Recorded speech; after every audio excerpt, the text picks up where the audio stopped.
Good morning, students. I am Nisha Singh Kuntul. Today I am going to teach you vectors. So, इससे previous video में मैंने आपको vector पढ़ाया था physics के लिए. Now I am going to teach you vectors in the field of mathematics. Okay? So, जब हम मैथमेटिक्स सब्जेक्ट की बात करते हैं तो सारी जो चीज़ें हैं वो कैलकुलेटिव हो जाती हैं. ठीक है. तो जब हम वेक्टर की बात करते हैं मैथमेटिक्स में तो वेक्टर जो है इसमें जो आपकी ग्रीन्स थ्योरम थी और ये सब जो है ये मैथमेटिक्स का पार्ट नहीं है, ये फिज़िक्स का पार्ट है. Okay. So what is vector? The definition tells us that a quantity that has both magnitude and direction is said to be as a vector quantity. Okay? अब देखो vector क्या होता है. हमारी कोई भी ऐसी क्वांटिटी, ठीक है, हम किसी भी क्वांटिटी की बात करते हैं अगर वो जिसके पास मैग्नीट्यूड तो है ही. देखिए आप बोल रहे हैं कि आपकी ये ट्रायंगल की साइड है 6 centimetre, 5 centimetre and 4 centimeter, right? A, B and C. तो जब आप बात कर रहे हैं ये हमारा ट्रायंगल आपने ले लिया, ठीक है, स्केलर ट्रायंगल आपने ले लिया. Okay, because all the sides are not equal. Okay. तो जब हम वेक्टर की बात करते हैं तो वेक्टर और एक स्केलर में आप किस तरह से डिफरेंस पता कर सकते हैं. स्केलर वो है जिसके पास मैग्नीट्यूड तो है. मैग्नीट्यूड क्या होता है? That is 6. The measure of the side is the magnitude of its side. Okay. So ये स्केलर कब कहलाएगा? AB जो है AB is a scalar when it has only magnitude. But जब AB के पास मैग्नीट्यूड के साथ साथ डायरेक्शन भी आ जाएगी तो वो क्या हो जाएगी? वो एक वेक्टर क्वांटिटी हो जाएगी. वो क्या बन जाएगा? एक वेक्टर बन जाएगा. वो कैसे? देखिए अगर मैं आपसे कहती हूँ कि आप अभी इस पॉइंट पे थे और आप किस डायरेक्शन में गए? आप ईस्ट डायरेक्शन में गए और आपने 6 सेंटीमीटर का डिस्टेंस कवर किया. ठीक है. तो यहाँ पे जो 6 सेंटीमीटर है इज़ द मैग्नीट्यूड. जबकि आपने ईस्ट डायरेक्शन में क्या किया? डिस्टेंस ट्रेवल किया. तो यहाँ पे डिस्टेंस एंड डायरेक्शन, सॉरी, जो मैग्नीट्यूड एंड जो डायरेक्शन है वो दोनों इंक्लूडेड है. That's why A B will be called as vector. Right. तो इसी तरह से जब आप बात करते हैं एक्सिस की तो यहाँ पे जो हमारा ओ है वो क्या है? ऑरिजिन. O is origin. जब ऑरिजिन के रिस्पेक्ट में आप किसी भी डायरेक्शन में जाते हैं, मान लीजिए ये आपकी एक्स एक्सिस है और ये आपकी वाई एक्सिस है, तो जब आप पॉजिटिव वाई एक्स एक्सिस की डायरेक्शन में जाते हैं, ओके, अब मान लीजिए आपके जो कोऑर्डिनेट्स हैं वो क्या हो जाएंगे? वो आपके हो जाएंगे मान लीजिए 3 and 0. राइट. कोऑर्डिनेट्स तो यही होंगे. 0 इसलिए because y is here is equals to 0. Okay. यहाँ पे जो y का मेज़र है वो 0 है और यहाँ पे o हमारी ऑरिजिन है और ऑरिजिन के कोऑर्डिनेट्स हमेशा क्या रहते हैं? 0. ठीक है. तो यहाँ पे अगर हम बात करते हैं ये हमारा P पॉइंट है तो यहाँ पे जो OP वेक्टर होगा, OP वेक्टर जो होगा इसकी डायरेक्शन क्या है? इसकी डायरेक्शन है एक्स एक्सिस. जबकि इसका जो मैग्नीट्यूड होगा वो क्या होगा? 3. वाई मैग्नीट्यूड कैसे निकालेंगे हम? OP का मैग्नीट्यूड हमें कैसे पता चल सकता है? यहाँ पे सिंपली आप डिस्टेंस फॉर्मूला लगा दीजिए. डिस्टेंस फॉर्मूला क्या कहता है? आप कोई भी 2 पॉइंट ले लीजिए, उनके कोऑर्डिनेट्स आपको बस पता होने चाहिए. ठीक है. तो आप OP का मैग्नीट्यूड कैसे निकालेंगे? Under root the final minus initial point that is x minus 0 का whole square plus y2 minus y1 का whole square that is 0 minus 0 का होल स्क्वायर. ओके. तो ये आपको यहाँ से क्या मिल जाएगा? ये आपको यहाँ से मिल जाएगा OP is equals to 3. Okay. 3 units. ये अभी हमने यूनिट इसकी डिस्क्राइब नहीं की है, वो सेंटीमीटर, मीटर कुछ भी हो सकता है. ठीक है. तो यहाँ से आपको मैग्नीट्यूड भी पता चल गया. ठीक है. तो जब आप वेक्टर की बात करते हैं तो आपको डेफिनेशन तो पता चल गई कि व्हाट इज़ वेक्टर. अब आपको ये पता होना चाहिए जो बेसिक यूनिट्स हैं वो क्या है, बेसिक जो चीज़ें हैं वो आपको पता होनी चाहिए कि वेक्टर को हम रिप्रेजेंट किस तरीके से करते हैं. ओके. अब देखिए आपने वेक्टर को आपको रिप्रेजेंट करना है तो उसके 2 तरीके हैं. आप या तो उसे मान लीजिए ये AB है, AB वेक्टर. ओके. आप इस तरह भी रिप्रेजेंट कर सकते हैं. अब ये AB वेक्टर क्या है? आपने कोई भी ए और बी जो है यहाँ पे ये क्या बता रहा है, ए जो है वो है initial point, A is initial point of the line and B is the final और टर्मिनल पॉइंट, फाइनल और terminal point of the vector, and this arrow specifies the direction, okay, that this line, this segment has some direction, that's why it is called as vector, right? तो जब आप बात कर रहे हो ये आपका वेक्टर हो गया, ठीक है। तो आप इस वेक्टर को, ये इसकी कुछ डायरेक्शन है, तो इसको आप ए बी वेक्टर भी स्पेसिफाई कर सकते हो या रिप्रेजेंट कर सकते हो, या फिर आप इसका कुछ नाम भी रख सकते हो, जैसे मान लीजिए इसका ए वेक्टर भी नाम हो सकता है। तो आप इसको ए वेक्टर, एक्स वेक्टर, कुछ भी, एक्स वाई जेड, कुछ भी आप इसका नाम रख सकते हो, ठीक है। और हो सकता है जब आपके लिए क्वेश्चंस आते हैं तो ऑलरेडी गिवन होता है, ओके, ऑलरेडी गिवन होता है। तो देखिए, अब ये तो बात अभी मैंने आपको जो समझाया वो मैंने आपको एक्स वाई प्लेन में समझाया।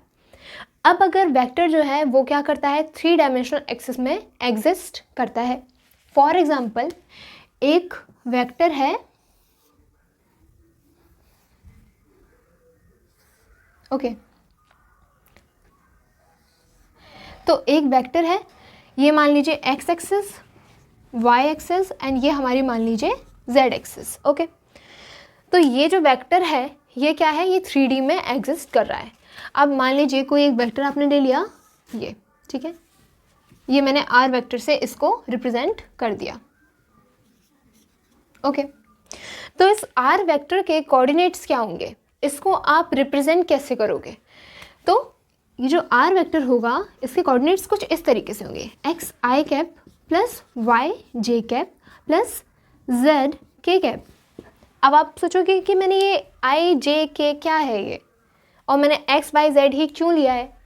तो ज़रूरी नहीं है कि आप एक्स वाई जेड ही लें। मैंने ये एक्स वाई जेड ये स्पेसिफाई करने के लिए लिया है कि ये जो हमारा फर्स्ट वेक्टर है यहाँ पे आई हमारा यूनिट वेक्टर कहलाता है। यूनिट वेक्टर क्यों कहलाता है? Unit vector means it has the magnitude equals to unity, that is 1। तो ये I cap, J cap and K cap, ये जो तीनों हैं ये हमारे क्या हैं, यूनिट वेक्टर हैं। और ये 3 डिफरेंट क्यों हैं? ये 3 डिफरेंट एक्सिस के लिए, ओके। तो एक्स एक्सिस के लिए आप क्या यूज़ करते हैं, आई कैप, जिसका मैग्नीट्यूड जो होता है, किसी भी वेक्टर का मैग्नीट्यूड आप कैसे रिप्रेजेंट करते हैं? मान लीजिए ये हमारा वेक्टर है तो इसका जो मैग्नीट्यूड होगा वो आप मॉडुलस से रिप्रेजेंट करेंगे, ठीक है। या सिंपल आप ए भी लिख सकते हैं विदाउट एरो। तो ये क्या कहलाएगा, मैग्नीट्यूड कहलाएगा। इसी तरह से जो आई कैप होता है उसका मैग्नीट्यूड जो होता है वो हमेशा 1 होता है। इसी तरह जे कैप का भी मैग्नीट्यूड 1 होता है और के कैप का भी इसी तरह मैग्नीट्यूड 1 ही होता है। तो जब हम जे की बात करते हैं तो ये वाई एक्सिस का यूनिट वेक्टर होता है। इसी तरह से जब के की बात करते हैं तो वो जेड एक्सिस का यूनिट वेक्टर होता है, ठीक है। एंड ये जो एक्स वाई एंड जेड है ये क्या है, ये components of X Y and Z axis है, राइट। तो ये है आपका क्या, एक वेक्टर इन 3D, ओके। अब देखिए, जैसे आप स्केलर का बड़े ही आसानी से एडिशन कर सकते हैं, मल्टीप्लिकेशन कर सकते हैं, डिवीजन कर सकते हैं, इसी तरह से वेक्टर का भी होना चाहिए, addition, multiplication and division, right. तो जो वेक्टर है उसमें क्या है, उसमें जो रूल्स हैं वो थोड़े से डिफरेंट है, ओके। अब वो किस तरह से हैं,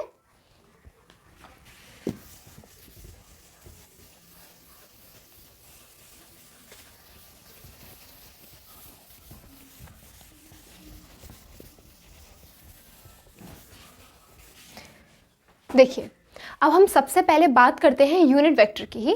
तो यूनिट वेक्टर के लिए जो बेसिक इसके जो रूल्स हैं और आप कह सकते हैं जो बेसिक कंसेप्ट है जो आपको याद रखना है वो क्या है कि कोई भी 2 सेम यूनिट वेक्टर्स का जब आप डॉट प्रोडक्ट करते हैं, देखिए आप सबसे पहले टॉपिक ही हमारा हम ले लेते हैं डॉट प्रोडक्ट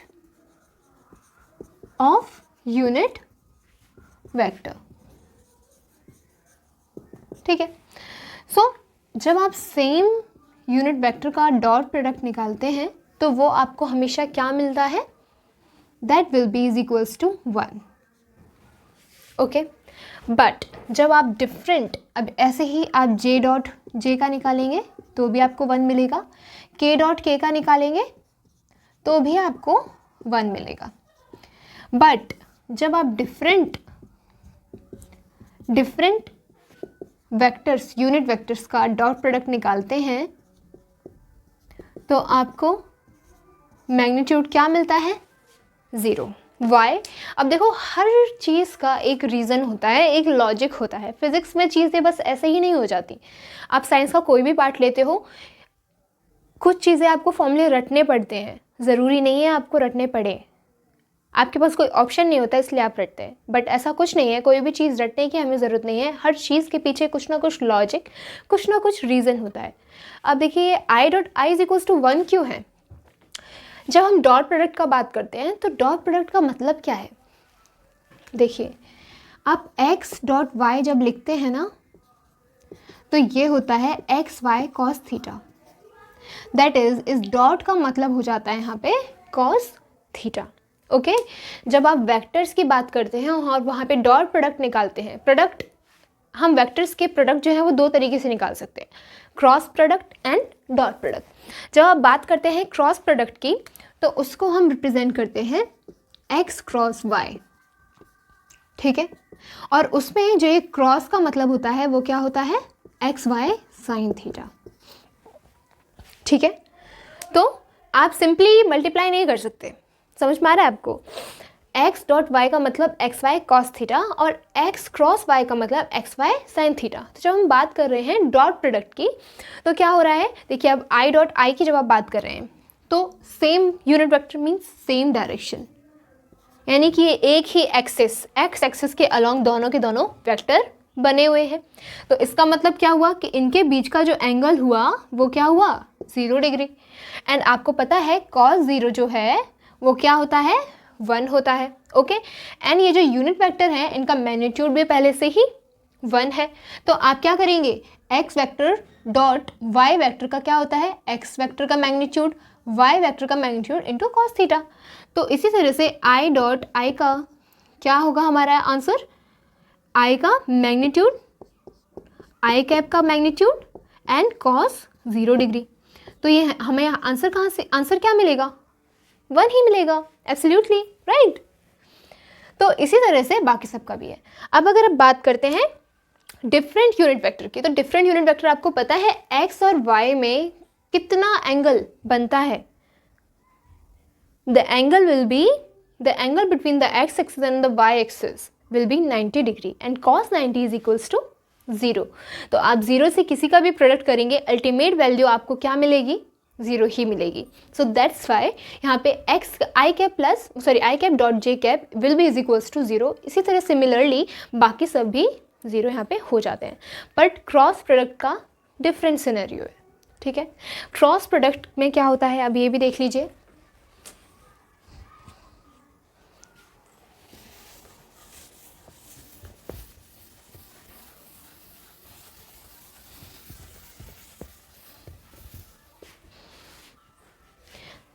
देखिए, अब क्रॉस प्रोडक्ट में क्या होता है?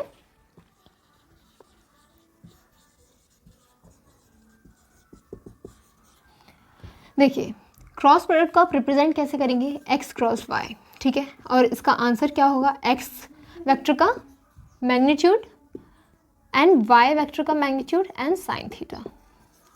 तो इसमें जब आप यूनिट वेक्टर का बात करते हैं, the dot product of unit vectors are as follows. I cap cross I cap will have value 0 because sin 0 is 0. And इसी तरह से J cap cross J cap is equals to 0 and K cap cross K cap will also have the value 0. But आप जब different vectors का cross product करते हैं तो आपको थर्ड वेक्टर मिलता है. ठीक है, तो जब आप बात कर रहे हैं I cap cross J cap की तो आपको क्या मिलेगा? के cap. And J cap cross K cap की तो आपको मिलेगा आई कैप. एंड जब के कैप क्रॉस आई कैप की बात करेंगे तो आपको क्या मिलेगा? जे कैप. अब देखिए, आप के कैप क्रॉस आई कैप लिख रहे हैं तो आप इसी तरह से लिख सकते हैं, आप इसको अपोजिट नहीं कर सकते। अगर आपने इन दो वेक्टर्स की वैल्यू इंटरचेंज कर दी तो इनका मैग्नीट्यूड जो होगा वो क्या हो जाएगा, नेगेटिव हो जाएगा, बिकॉज वेक्टर का मतलब ही होता है डायरेक्शन, ठीक है। तो जब आप वेक्टर से इंटरचेंज कर देंगे तो यानी कि डायरेक्शन अपोजिट हो गई। तो जब अपोजिट डायरेक्शन की बात कर रहे हैं तो वहाँ पे साइन कौन सा आएगा, नेगेटिव साइन, पॉजिटिव से नेगेटिव एंड नेगेटिव से पॉजिटिव। तो जब आप बात कर रहे हैं I cap cross K cap की तो वहाँ पे answer will be minus J cap, और इसी तरह से J cap cross I cap has the value minus K cap, right. तो इस तरह से आप किसी भी दो वेक्टर्स का प्रोडक्ट कर सकते हैं, ठीक है। अब अगर हम बात करते हैं एडिशन किस तरीके से कर सकते हैं, ठीक है।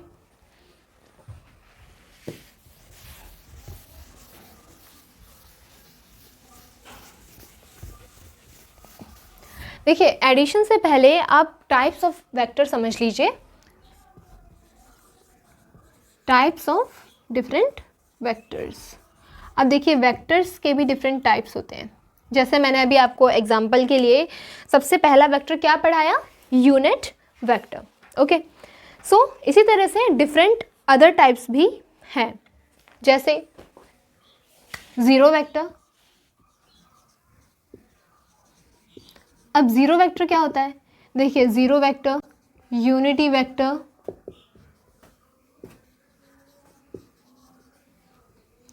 को इनिशियल वेक्टर,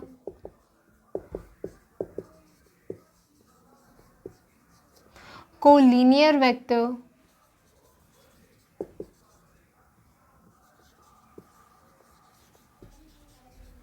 इसी तरह से डिफरेंट टाइप्स ऑफ वेक्टर्स हमारे गिवन है।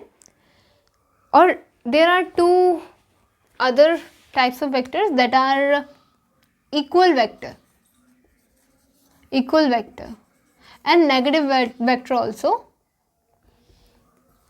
So zero vector, a vector whose initial and terminal point coincides is called a zero vector, जिसे हम null vector भी कहते हैं और उसको denote करते हैं zero vector से ही, okay। means ये it is denoted as this। अब देखिए टर्मिनल एंड इनिशियल पॉइंट्स का सेम होना है, इसका मतलब क्या कि इसके जो एग्जाम्पल्स होंगे वो कुछ इस तरह से होंगे, ए वेक्टर, बी वेक्टर और एक्स वेक्टर, वाई वेक्टर, ठीक है, एक्सेट्रा। मीन्स कि जो उसका टर्मिनल पॉइंट होगा वही क्या होगा, वही उसका इनिशियल पॉइंट भी होगा, ठीक है। अब जब हम बात करते हैं यूनिटी वेक्टर की, तो यूनिटी वेक्टर तो मैंने आपको बता ही दिया, यूनिट वेक्टर एक्स कैप, आई cap, J cap, Y cap, के कैप। मीन्स ये जिनका मैग्नीट्यूड क्या होता है, 1 होता है। उनकी डायरेक्शन कुछ भी हो सकती है, बट जो मैग्नीट्यूड है जब 1 हो जाता है तो उसको हम यूनिटी वेक्टर कह देते हैं। अब इसी तरह से जब हम को इनिशियल वेक्टर की बात करते हैं तो को इनिशियल वेक्टर वो वेक्टर हैं जिनके इनिशियल पॉइंट्स जो होते हैं वो सेम होते हैं। मीन्स ये आपने ये दो वेक्टर लिए, ये ऑरिजिन से ही स्टार्ट हो रहे हैं, मान लीजिए ये हमारी ऑरिजिन हो गई, बट इनके जो टर्मिनल पॉइंट्स हैं वो डिफरेंट हैं, ओके। तो ये वेक्टर्स क्या होंगे, O A and O B vector are co-initial vectors, okay, O B are co-initial vectors.